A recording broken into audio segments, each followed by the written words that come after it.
So, Tlingit ka kleinach Meda DeWitt Schleifman, Yuchat doasak, Tlingit kleinach Zeitzinak Yuchat doasak, Nanyayina chatzati, Kachadiyari chatzati, Shtakin kwan ayachat. So my English name is Meda DeWitt, and my given name at birth is Zeitzinak.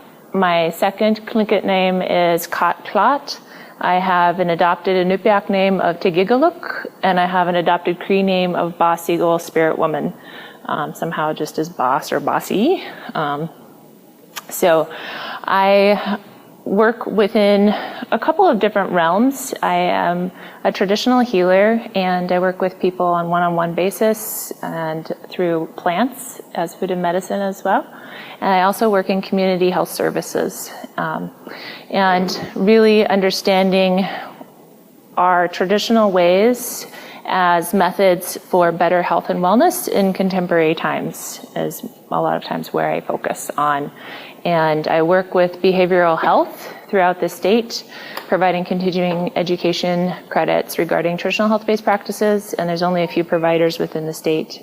So I'm grateful that I'm able to do that and help to plant seeds, and aha moments for people. They can figure out, how they can then implant these traditional things into their case plans or into their practices.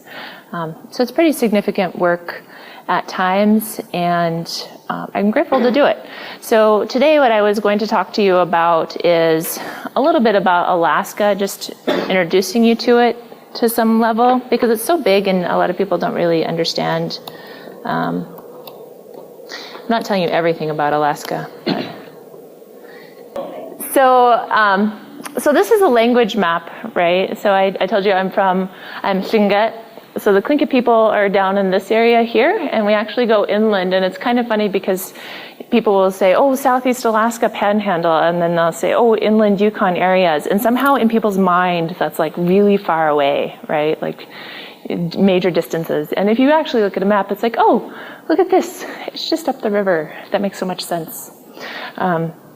So it's important to understand those relationships. And then if you look at here, we have the Inupiaq language groups, which also Yupik and Inupiaq language groups are related. Same with the Aleut language groups and the Siberian Yupik. And then in here are the Dene language groups. So you have all these different Athabascan groups in these areas. And Tlingit is actually a descendant of the Dene language group. And if you look here, where's some other Dene language groups? Yeah, the Navajo and the Apache. And so we'll talk about those more here in a moment. Okay, so something that I like to show is the regions. So they talk about Alaskans regions all the time. And so we have the different regional groups that, like this is generally Yupik and Unangan, and then we have South Central, Athabascan, and Alutiiq are in this area. We have Athabascan Interior, Northern Inupiaq, Southeast are like the Eyak, Tlingit, Haida, Tsimshian, and their cultures are similar to each other, right? And there's reasons for that. And part of that, and this is something that a leap that not everybody makes, is the ecoregions. So we have the ecoregions right here, and so temperate coastal meadows, subarctic tundra, boreal forest, arctic tundra, temperate coastal rainforest. And if you look at the language map, you see how the Athabascans have this range here, right? And then you look at the interior, and then if Canada was attached to this, the boreal forest would come through here as well. So language helps to have adaptation or resiliency within the ecoregion, because the language is based on those land structures, those animal structures, right? Those relationships that you have with the environment. And so you become specialized.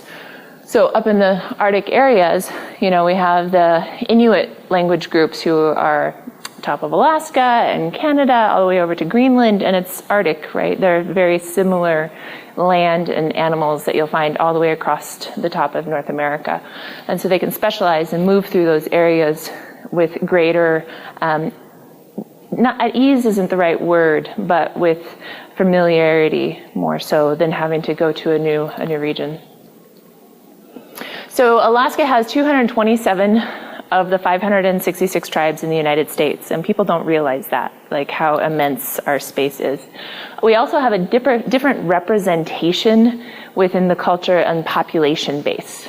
So our population, and this is people identifying only as Alaska Native, right, is 14.7%. If you actually move that to people who identify as Alaska Native, plus those who identify as Alaska Native and another cultural group, then that goes up to like 140,000. So we actually represent about 18% of the state's population, whereas American Indians generally represent 1.2%, which is 2.9, and then the alone and mixed is 5.2, so that's more like a 2.5% representation of the population. And what's one of the differences that you have down here that we have in Alaska between population bases with the indigenous cultures?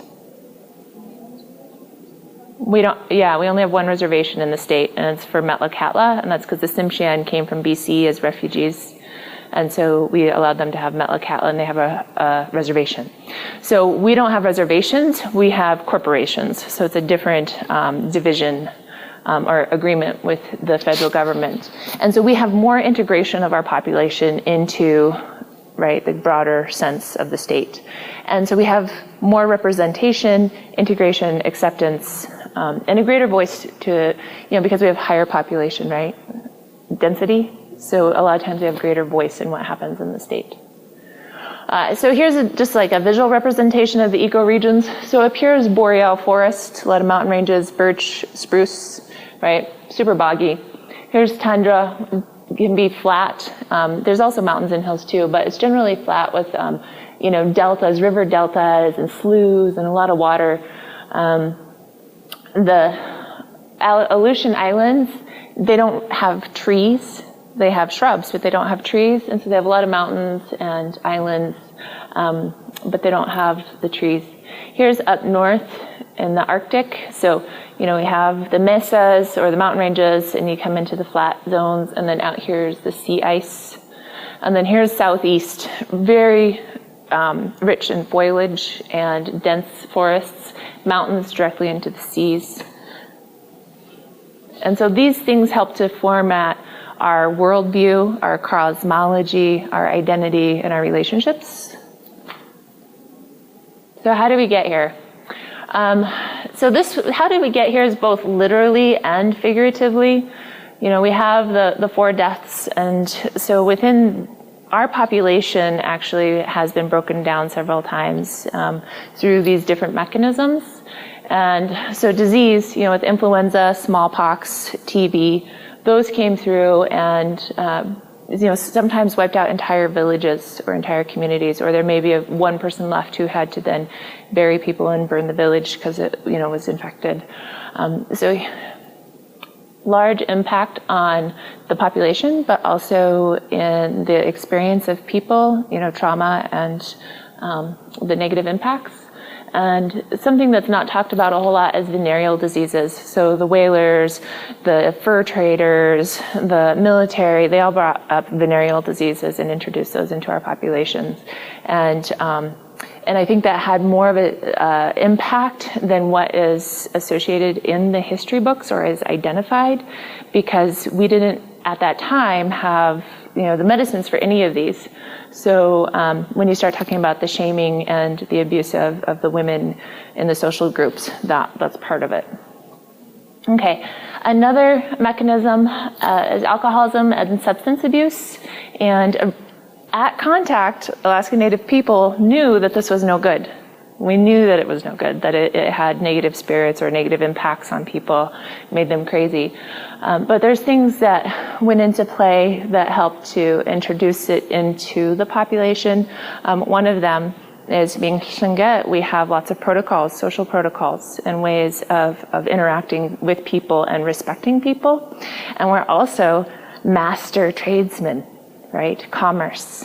And so when the Russians came over and they had these goods that we wanted to trade for, part of the Russian, part of their social protocols is you sit down and drink together, right? And so at first we abstained, but then eventually people were like, well, we really want to trade. And so they entered into the social protocol. there's a few things that happens here. If you come to my house and I offer you something and you do not take it, it means that you have hostile intentions, right? So if you come and sit at my table and I offer you, like, we had one friend who is a documentarian, and he's from Pennsylvania. He's descendant Irish, super nice guy. But he came over and I was like, would you like some tea or some water, some coffee? I might make you something to eat, like, what do you want? And this is a pretty typical Native household, like, let me feed you, you look parched. And so he was like, no thanks. And I was like on autopilot, right? So every 5 minutes I was like, would you like some water or some coffee or some tea or something, what would you like to eat? And finally, after about the third or fourth time, I was like, oh my gosh, Brian, just take something, like water, something, put something in front of you so I can stop doing this automatically. And so eventually he took something and he put it in front of him, right? So in protocols, if you continually refuse things, it means that you have hostile intentions, right? Or I'm being a bad host. So if I don't offer you anything, it means that you're not actually welcome, right? And I don't trust you. So there's this exchange that has to happen.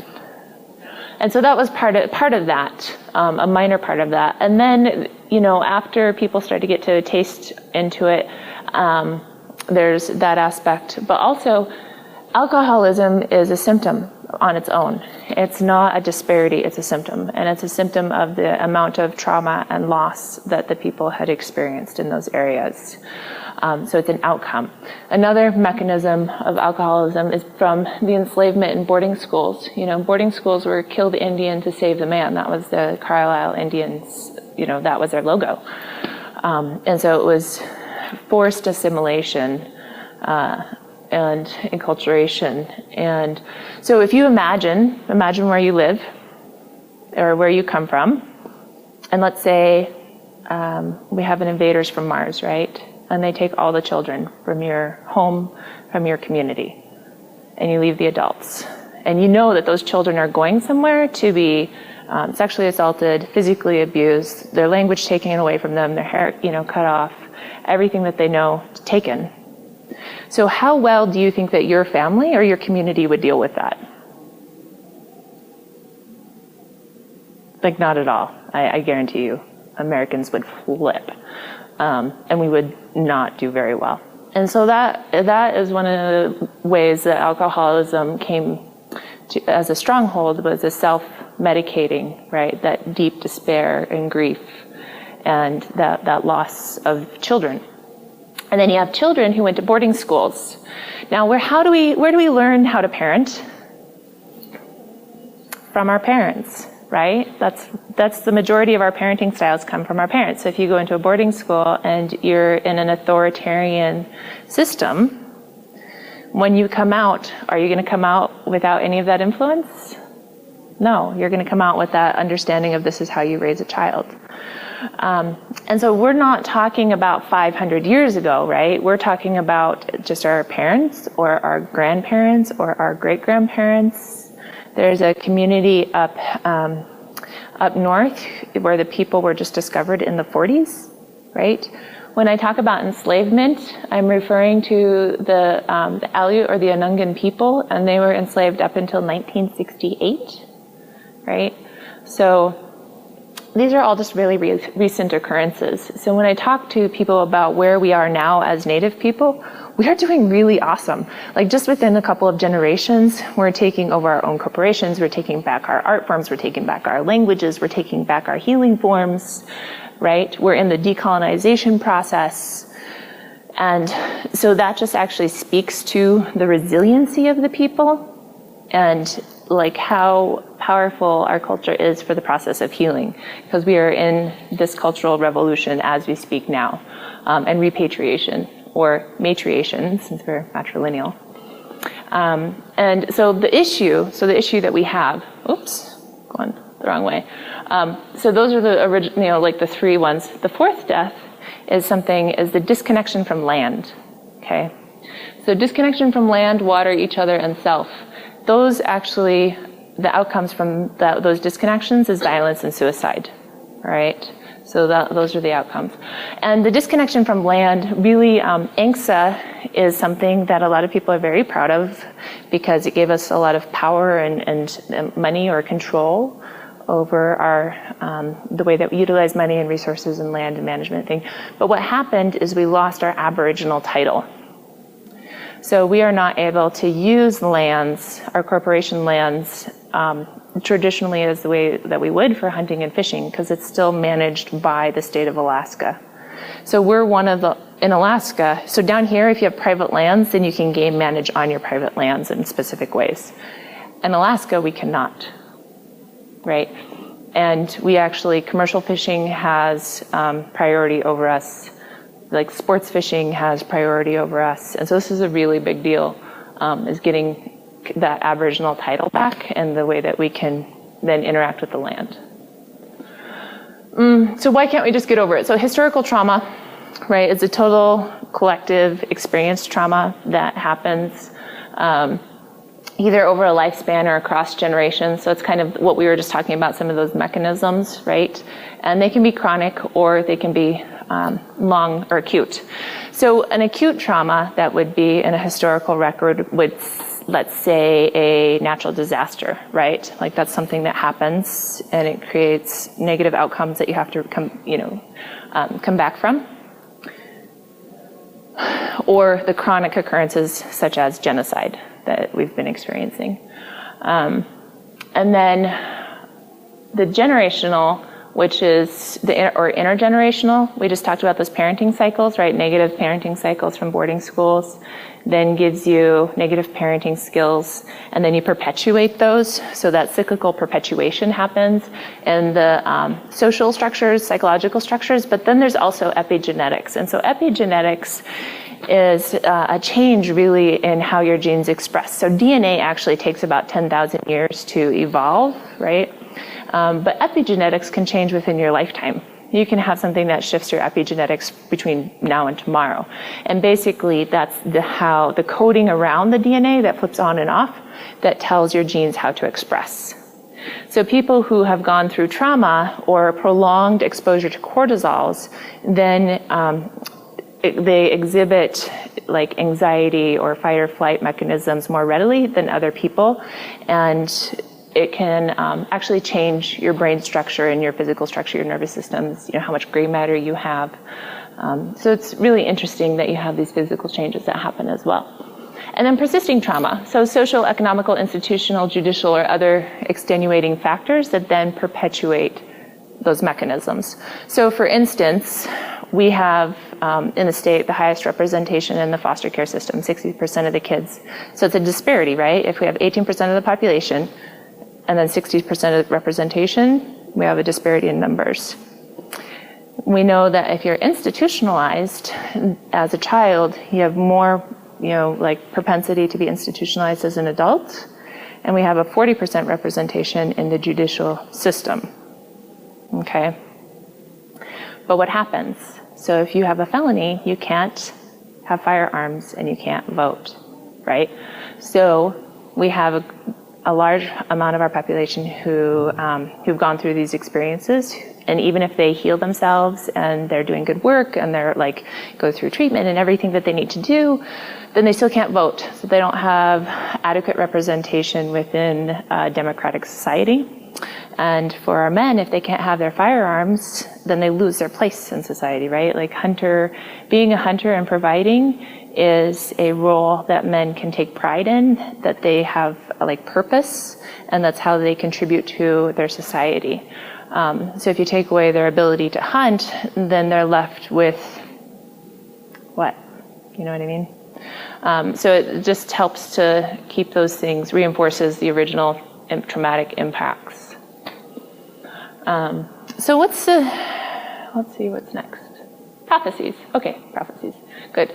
So historical trauma. And so as a Tlingit person, we have long memories. And so our memories aren't just from our lifetime.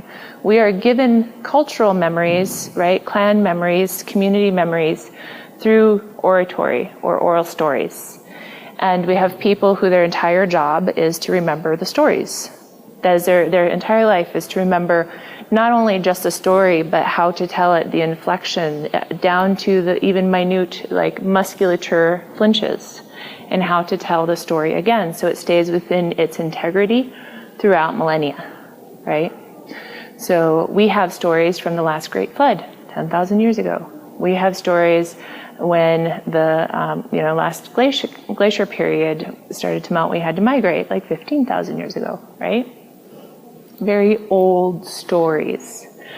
Now, if you imagine, let's say, having to migrate, what would make a population have to migrate?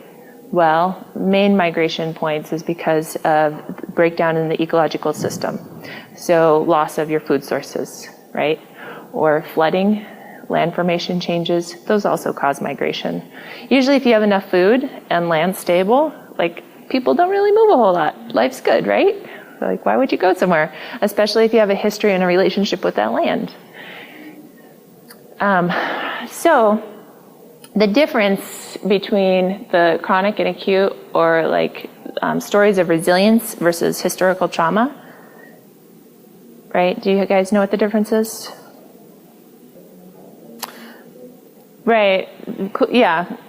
So self-governance, autonomy, right? The capacity to make choices for yourself, that's the difference, and being able to follow through on those choices. Yeah.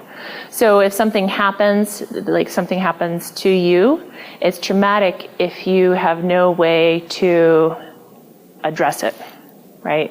If you have no way to stop it, to mitigate, to get away from it, to seek justice for it, then it's a trauma and it stews, right? And so like Canada going through the truth and reconciliation process, that's a big deal. That's a really big deal. It's a big step in healing. So you have these things, the trauma that keep happening to people and they have no control over themselves or the process. That's traumatic. So these stories of resiliency says, we have this occurrence that was very, awful. It was traumatic at the time, but the community chose to migrate to the coast, right? And so that's one of our epic stories of migration. It's a story of resilience and how powerful we are. So we migrated, and there's a whole very long story and ceremony and songs associated with having to leave a place. So when you leave somewhere, you have to do ceremony. You have to say goodbye to it, right? And they actually ended up going under a glacier and a river. And so two old women had to first go under the glacier to the coast. And I can't tell the story in its entirety because it's not my story to tell, but basically they had scouts that went to the other side to look and see if they made it through, if the canoes and everything made it through to the other side. And once they saw that they did, then the people migrated to the coast, right? And so then we had happy songs, joyous songs, that we made it and we were going to, live in this new space. Okay, so prophecies. This is an interesting thing, and this is, me speaking in Boise in Idaho at this just days after one of the senators said, "Oh, we're not going to teach climate change in schools anymore." And for me, it's like, climate change is real. Like where I come from, this is not something that we can escape. It's in your face. It's so real.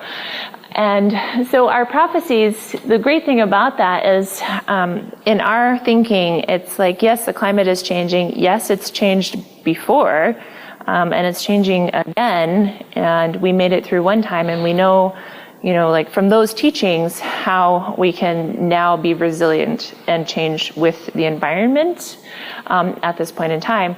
The challenge that a lot of our elders have is that the greater or the dominant society, I don't think Western society is greater. It's just more dominant, right? There's more of it.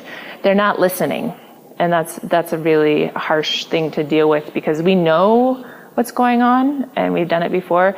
And there's a lot of concern by our elders because of human activity. We've expedited the process, right? And so that's a really important point because some people like to say, oh, man-made climate change isn't a real thing. We're just going through an event that happens, right? And it's true. We are going through a natural geological event that happens. Totally true. And we've made it through it before. The problem is we've expedited the process to the point where it's so harsh that we might not actually make it through. And the earth will make it through, right? And one of the elders that I work with, Chief Lee Stefan of the Eklutna tribe, is like, we're going to go the way of the dinosaurs. And that's an actual possibility at this point because the greater or dominant population aren't catching on in time. So we can make it through this, right? But what are the two main lessons on making it through these events? Is community, like staying close to each other, staying connected, right? Working together, and staying close to the land, okay? So the disconnection from the land is an inhibitor of our success, and the disconnection from each other is an inhibitor of our success. And so those are the things that we need. So the division between populations is not a good thing. It's to our demise. Because right now, if we're wanting mass amounts of population to make it through, then we need to mobilize mass amounts of people to work together to help this transition. Okay. We have our indigenous knowledge that the world is going to change, and from your ancestors and communities and what you've learned, what advice do you have of us or guidance do you have for us about these coming changes and how to be ready for them based on our traditional prophecies? Okay, let's start off with where I live. I'm from Barrow. And when I was these little kids' age, when I was under 10, the edge of the ocean was 3/4 of a mile straight out into where the ocean is now. Okay. The airport, where our airport is, the terminal, that was a mile above town, and that's where Barrow used to get their drinking water. But now it's filled up with sand, and it's no longer a lake, and it's part of the runway in Barrow. That's from when I was small. And hunting, I do a lot of hunting in the ocean. The ice is always there, most of the summer. Now you don't see it, not even in the beginning of summer. It's over a month and a half to 2 months late, coming. And it goes out pretty much the same amount of time earlier. In the beginning of the 50s, mid 50s, I had an uncle who was a Navy pilot, and they were studying the magnetic north versus true north, see what it was going on. And at that time, when he started his, documenting magnetic north and true north, it was less than 70 miles from true north, the magnetic north was. Today, now, it is on one of the Canadian northeastern Arctic islands, over 800 miles to the south. That's how far the magnetic north has rolled over that much. The islands and the cliffs on the banks, you used to be able to walk into a tunnel sometimes up to a quarter mile inside, where the underground rivers used to be. They've all disappeared because they melted and collapsed. And permafrost that used to thaw 3 to 4 inches for the whole summer thaw, now the thaw zone is over 10 feet now. The surf from the surface to the bottom of the thaw zone is now over 10 feet. And one time I found some ship's log, the first sailing boat that came up north.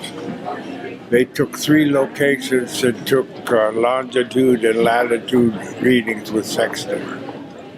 I went to those same places. I had to buy a sextant, learn how to use it to see how far the location had gotten. 1876, 1875, up until around the beginning of the 1960s. The tip of the land I was standing at was Point Barrow, 11 miles north of Barrow. I couldn't get my readings to go. I was always 1 mile to the south. All my readings were 1 mile to the south in Barrow, 50 miles down the coast, going west. It was a mile in, and another 100 miles further down west, it was still a mile in. The shoreline had receded a mile in about 100 years. The geese, they left a month and a half late this year. And they're still hanging around here. They should be gone south from here to here in Fairbanks. This place used to be 60 and 70 below when I went to college in the beginning of the 70s. I don't think it even is 40 below today. The fish in the ocean, the Norwegians call a wolf fish. It's a prehistoric fish. And you can buy that in the commercial grocery stores in Norway. We're catching that kind of fish at the Canadian border. That's over 900 miles to the west. The north, magnetic north, and the true north, the magnetic north has rolled over 700 to 800 miles of where it was in my lifetime, and I'm 69. That's over 700 miles of rolling over. The glaciers I used to, in the beginning of the 70s, I worked as a geologist for the state. And I went through a lot of glaciers. Those glaciers do not exist anymore now. I'm talking about the interior, I'm talking about Mount McKinley, I'm talking about southeast and southwest of Alaska. Glaciers are gone. We got a place we call Umiad. It's 150 miles southeast of Barrow on the Colville River. We call that place Umiad. Umiad is the name what we call our skin boats we go whaling with, our mode of means of travel. And one spring, they struck a whale and the whale started twisting and wrapped the line around the skin boat and the whale, and the whole crew drowned. That place is 150 miles to the south of my town. In the beginning of the 50s, when the Navy was exploring Naval Petroleum Reserve Number 4, that story came up, and the oil company, Standard Oil of New Jersey, I think it was, said, you're just making up stories. So they took that oil company to the location to Umiad and said, okay, from right here, we go 170 feet inside this hill, go from the top, go down 350 feet, you'll find the frame and the bones and the frames of that whale and the frames of the skin boat. They dug and they found it. Now, Standard Oil of New Jersey has it wherever they store their museums. That's where this town of mine, Barrow, moved the last time the last ice age melted. So how are we doing? Good. Are you feeling okay? Oh, I'm just fine. Yeah. No, this is. I can ramble all day long if you want. You're just warming up. You Okay. can just ramble all day if you want. On the shore of the whole Arctic, you could go 10 miles from the ocean, 10 miles in. All those lakes that used to be there are all dry because when the permafrost melted, they all drained into the ocean. So the coast, the total coast of the north has dried up. And the rivers are drying up because the glaciers are disappearing that feed the rivers.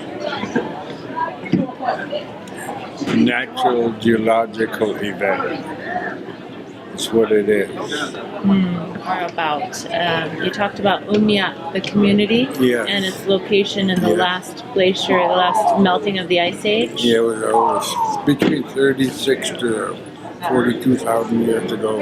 Right. So maybe we can talk about that time and then the elevation and what that means for us now. And the elevation now is the sea level ever since, how old is your boy? My oldest is 16. Okay, before he was born, from the time before he was born, the sea level has risen over 4 feet. Just in your boy's lifetime. When you look at the coast, it's like that. And then if you look at it globally, look at the whole planet, all the farmland of the human race, 200 feet above sea level today, that is 82% of the world's farmland. When all the ice melts and the sea level goes up 254 feet, the human race is going to lose 82% of its farmland. What's going to happen? Right now, they're starting to move some of my smaller communities, and if you don't move them above 254 feet above sea level, you're going to have to move them again. And when the thawing starts, that time span is going to be accelerated to where before your head turns my color, you know, you're gonna see every one of the coastal villages will move. The country can't afford it. And as a community, we've moved to that high location. This is the 7th time we're moving. 36 to 42,000 years, like a clock. And welcome to the world. 200-year history does not even let you start seeing that. That's the life of the U.S. I have a question. Can I ask you a question? Oh, please, yes. I've heard you say to environmentalists before when they say, what do you think of climate change? You've said, yeah, no. Yep, natural geological event. Why do you say that? Who will end up surviving? Because all the drilling on the land will go under the ocean. The exploration of the resources close to the coast will have to stop because the human race won't be able to feed itself. There's going to be a crash in the human population. Natural geological event. Because we know this is happening, we know what it does, we will be in a location where we can survive. I've got a cabin over 80 miles away from the coast. There's a lake to the east of me that's about a mile in diameter, kind of a round lake, over 80 feet deep. That lake is filled with freshwater prawns. So I will have my seafood. I'm not going to run out of that. I have it in lakes where those species have already adapted. Mr. Snow. Do you feel that the beavers coming north is part of that adaptation, creating those freshwater wells with the dams? They won't stay long because there's not going to be that much water for them to dam up to make their homes.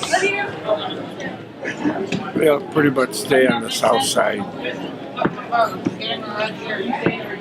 And look at our dollar, our country's national debt. It doesn't have much time left. And then when the dollar crashes, then I don't have to worry about my environment being damaged or destroyed. You need money to do anything in your society. Mine don't. Mine just need to know how to make my hunting gear.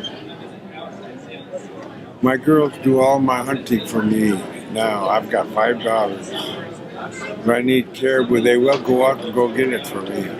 If I want some seal meat, they'll go out and go get it. They bring me shares of whale meat when they go whaling or help cut up whales. That's what my girls do. I will survive. So will my kids and their families. It's that simple. And he went on to saying that everybody's going to speak Inupiaq because they speak Inupiaq, right? So everybody's going to have to speak Inupiaq. So looking at these different kinds of things, it's kind of shocking to think about. But here, in Boise, we're well above sea level, right? And so we have farming communities here, right? So what you have to think of then is people, like, where are the population densities in the U.S.? Coast in port cities, right? So what we have to then think about in these areas that aren't affected in the same way is the migration of people from coastal areas to these areas. And so you'll have to think of, like, how are we going to deal with those mass migrations of people, or climate refugees who are Americans. They're not even, from other places. So do you guys know why the war in Syria started? And how ISIS got started? Right, but the base cause is water shortage. No, that's fine. And then that's all relevant, like the mechanisms of why people, in the factions started happening. But like the base human cause in that specific area is the water, not having enough water resources. And there's a lot of reasons and war in the region that helped bring up the mechanisms for war and civil, the things that are happening there. But the base reason, and that's why they were prone to that, or why they were, the people were prone to that, was because they didn't have enough water. There's water shortages and regimes fighting over resources, water resources. And so that's going to be one of our biggest things, is we're going to have plenty of water, right? We're going to have sea level rise. We're going to have tons of water. The issue is having clean water. So, for instance, like Fukushima dumping all the radiation into the ocean at this time is an issue. All the plastic gyres that we have going on, that's an issue. Like extractive resources, when they have tailing ponds, those are weak and can dump into river systems or lake systems or estuaries and contaminate those areas. So it's really this industrial era, byproducts that are still hanging around that we don't actually need anymore. We can transition really readily into clean, renewable resources and, a just transition. And we have that capacity as a human race. We have enough brain power, we have enough work power, we have enough resources. It's just actually choosing to do that. And there's more jobs in renewable resources than there are in extractive resources, actually. And so it's for our benefit to transition. And one of the major things that we need is we need huge cleanup. We need to clean up all of our messes, right? Because like I said before, when they left from interior and when we went to the coast, they had to do ceremony and separate from that land or that space, right?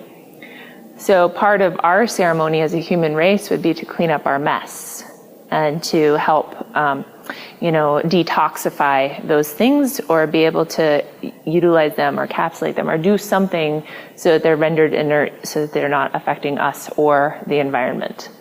Because we need the biological diversity to live, right? If one thing, we might lose one thing, we might lose another thing, but if we lose too much, then it all crashes. And then we're affected because we're not above the ecosystem, we're actually part of the ecosystem, and we're very dependent upon it. So action planning, accepting change is the only constant. Like I said, we're ahead of the game because we've done this before, right? It changes and you change with it. So that's really important. And then strengthening the mental, emotional, physical, and spiritual self.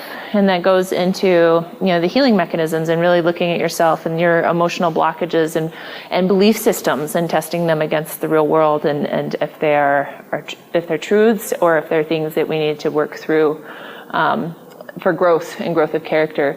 We need to support the individual, which is that part, and then also communal healing, because we need each other, right? We need to be able to talk to each other and to work together and create plans together.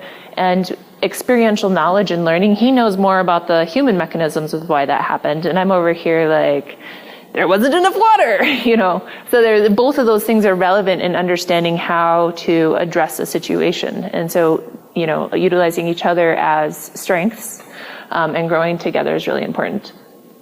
So relearning indigenous living skills.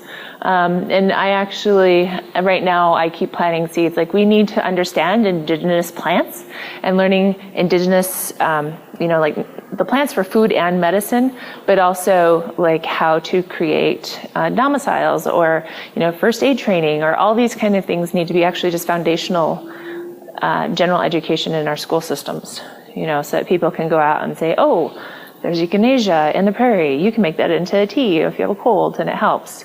And I think that's really important, not just for indigenous kids, but for all people, right?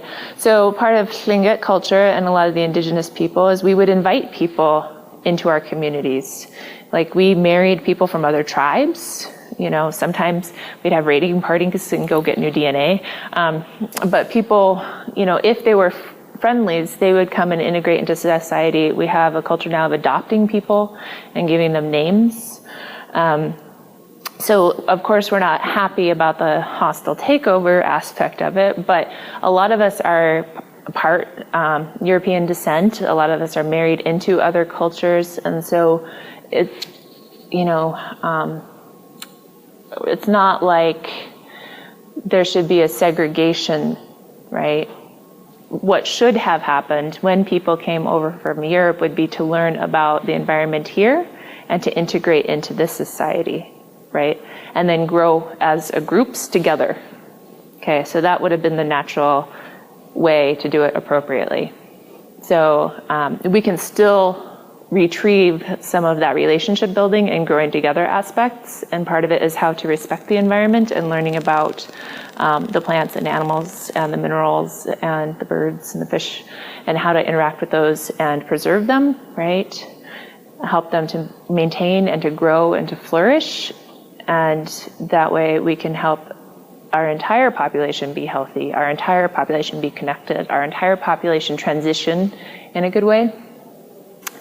Then, of course, moving the communities. We're not coastal here, so that's not as important, but for you, the migration of people is important. Making sure that your communities are self-sufficient readiness. How ready is Boise to be independent of, things being shipped in? Now, I know that with the ag land, we went to some great restaurants where they have people growing produce locally and different things. But how ready are some of our city centers? In Alaska, we actually have 95% of our goods and services shipped in, which is a big detriment. And even like last summer, we had one ship whose engine broke down, and everybody ran to the stores and bought out the bread and toilet paper, pretty much. Like one ship. In 9/11, when that happened and the transports happened, that was a really big deal. We, at that time, I think we had a week or 2 weeks of goods in the stores for the population. And so, with the shutdown of air travel and transportation over the amount of days, it got pretty thin. Right now, I think we have 5 to 7 days of goods in our stores because, the efficiency of shipping is happening so quickly, economically, supply and demand, and getting things shipped so that we don't have too much stock on hand, so you don't have things that are going to waste, is more efficient, which means that you have a high turnaround, right? But what that means overall is we only have 5 or 7 days of goods available in the state. So that's a big deal. Increasing the plant matter in the diet is a very important. Grow, harvest, and share. With these climatic changes, our fish resources and our game resources, they're going to be impacted and stressed, right?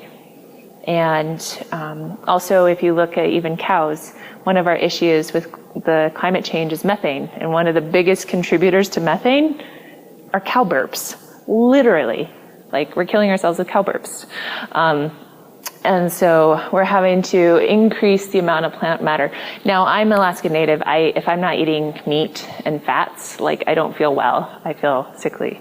Those are important things. But there are plants that are high in protein. There are plants that are high in omegas. So you can substitute a large part of those intakes with those. But the American diet is pretty fat and meat heavy. So that's important. So advocating for water, land, animal, and fish stewardship. The water is really important.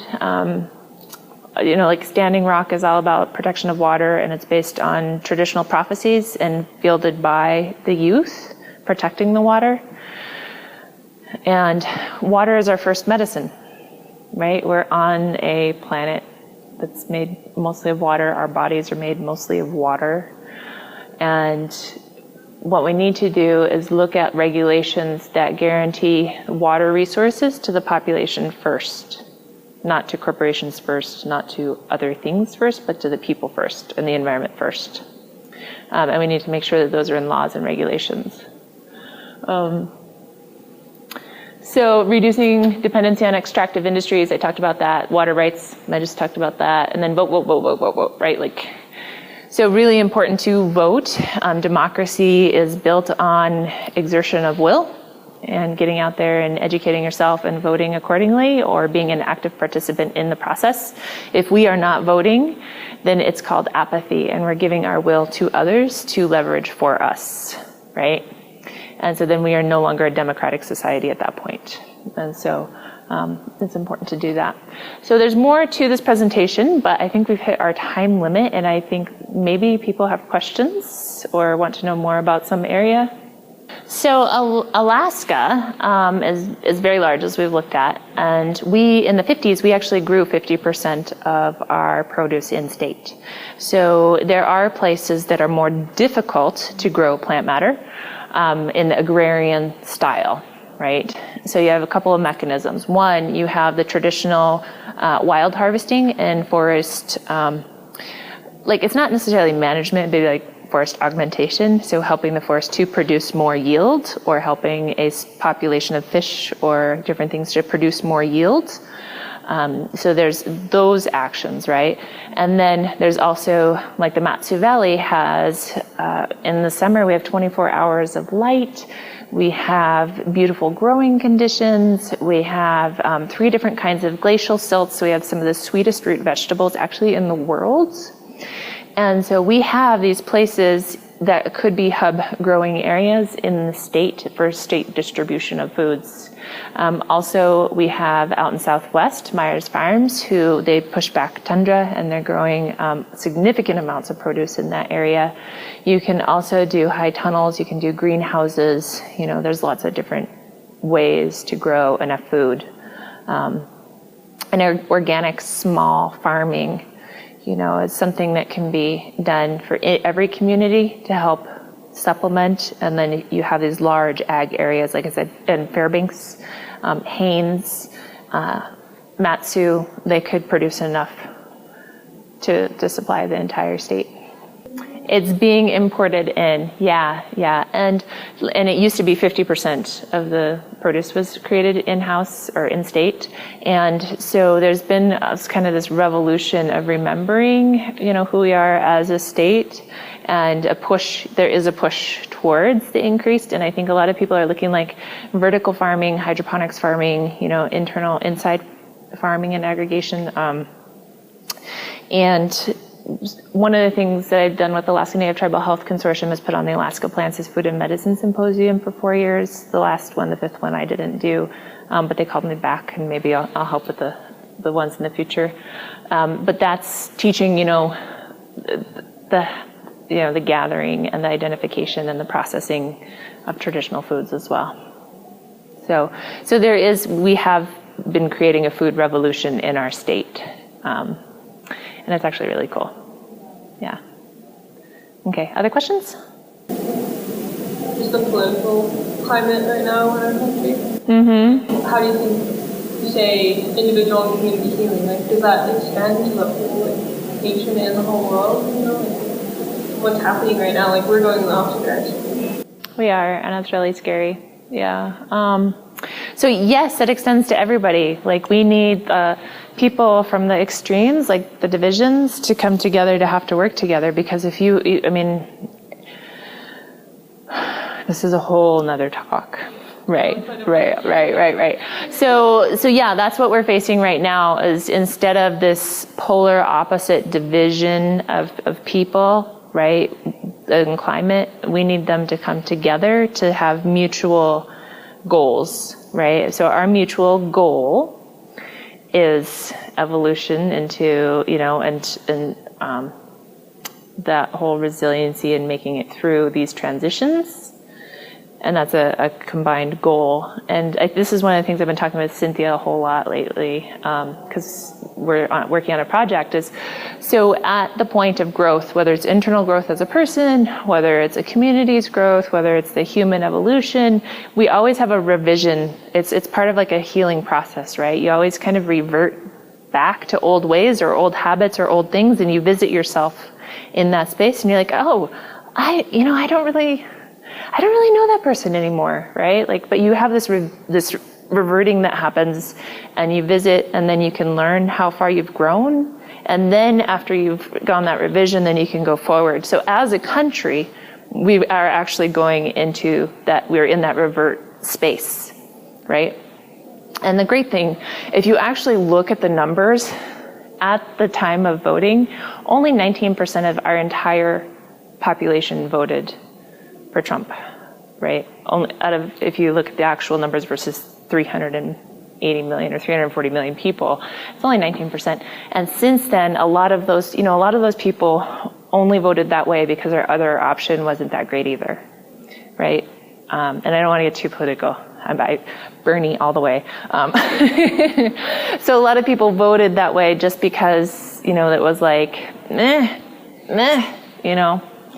and now what they're seeing as the outcomes, a lot of them aren't happy. They're not happy the way our veterans are being treated. A lot of people who needed the Affordable Care Act, they didn't realize it's the same thing as Obamacare, like the way that Social Security and Medicare and elders are being treated. They're not happy about that. They're not happy about the way that Muslims and people who went through years of vetting to get green cards have been treated. Like, there's a lot of people who aren't happy with being, like women's rights and women's health care and all the, like that is going in a huge regressive state right now too. There's a lot of people who aren't happy about that. So if you even take that 19% and then reduce it even more, like it's actually a very small part of our population that we're needing to,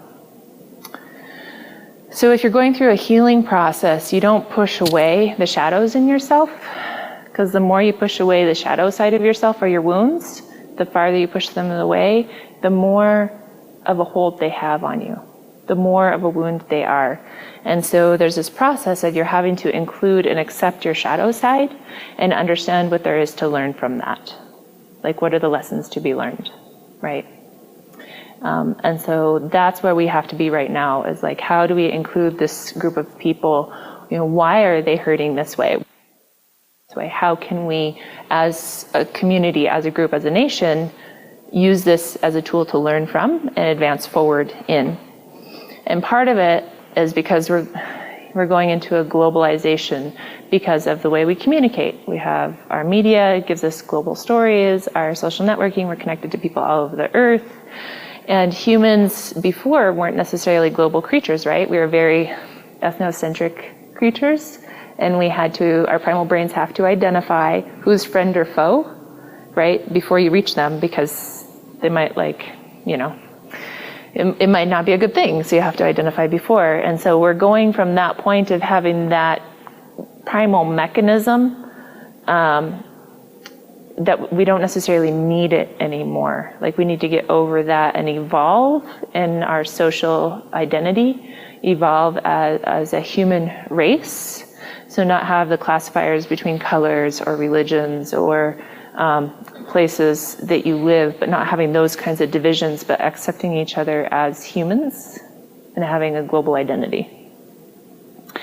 And then we'll still have regions, right? We still need governing bodies. We'll still have our national identities, but we need to understand that there's nobody better than or less than us. We're all humans, and we all need the base things. We all need clean air.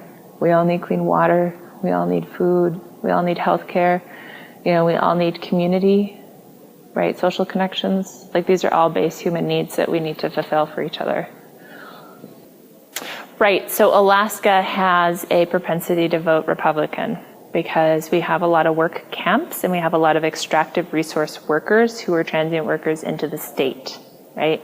And so Republicans generally are pro-extractive resources.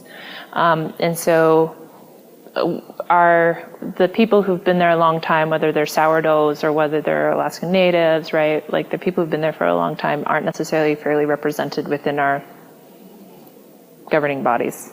However, I have to say that like Murkowski and Sullivan and those guys have to acknowledge climate change more than, let's say, the senator of Idaho who just sent out an email like saying that climate change theory is a hoax.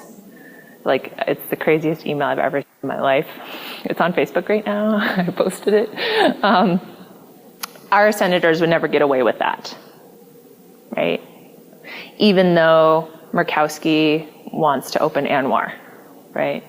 And that doesn't represent most of what we want. Actually, the Gwich'in people in their prophecies, so ANWR is the calving grounds for the great herds, for the caribou herds, right? It's where the caribou go to have their babies. And in their traditional prophecies, if it's opened up to drilling in that space, then that is actually the end of the world, or humans. Like that's the lynch point for them, for humankind. And so for them, when they're fighting ANWR, they are literally fighting for every single human on Earth. They're fighting for you, right? In Standing Rock, when they're fighting for clean water and fighting that, DAPL, they're actually fighting for you and your families.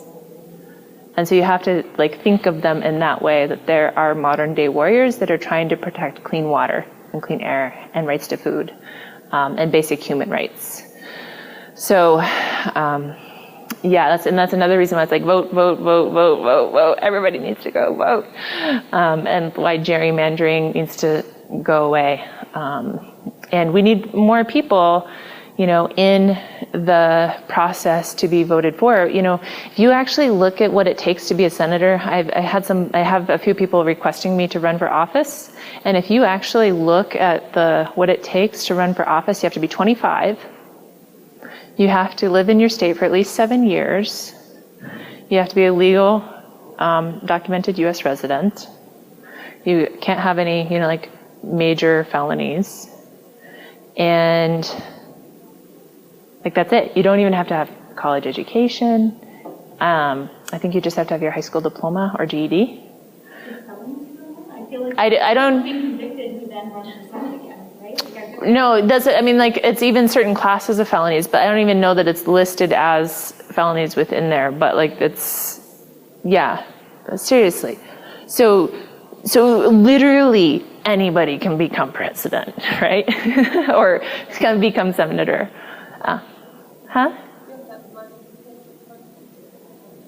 Well, yeah, and that's a whole nother conversation. But as far as running, so we need, grassroots efforts, enough people who are willing to jump in and take on that mantle is really important. So we need professors, right? We need scientists, we need anthropologists, we need these people to step into those spaces that create policy and not just be advisors to policy. So harpoon strikes would generally be associated with whaling. Yeah. Right, and that would be Inupiaq, that would be up north. And so where we're at in Southeast, we haven't hunted whales in a long time, and not everybody even south has even hunted whales, right? It was more BC. So the harpoon, they still hunt whales up. There's whaling commissions, and there's a lot of work been put in place. They have access to that traditional food. Yeah, and they get so many, whales that they can take, so many, strikes that they can do. It's very highly regulated, but they still get to do that traditional practice. So we are the salmon people, and, it's one of the things that we would help to augment the species, working with them in good relationship with them. And it used to be that our rivers were so full of salmon that you could walk across them and not get wet, right? And they weren't just salmon, they were big salmon. And that's one of the reasons why actually Tlingit people are incredibly intelligent people, is because of those high omegas and eating so much salmon and salmon oil. And also as the fish go up the river and spawn and then die, the nitrogen then feeds the ecosystem. And so we have this lush rainforest that's abound, teeming with life, so that's our major one, yeah. Okay. good. Yep, I think we're done with the time anyways, right? Yeah, so thank you everybody for coming. I appreciate it.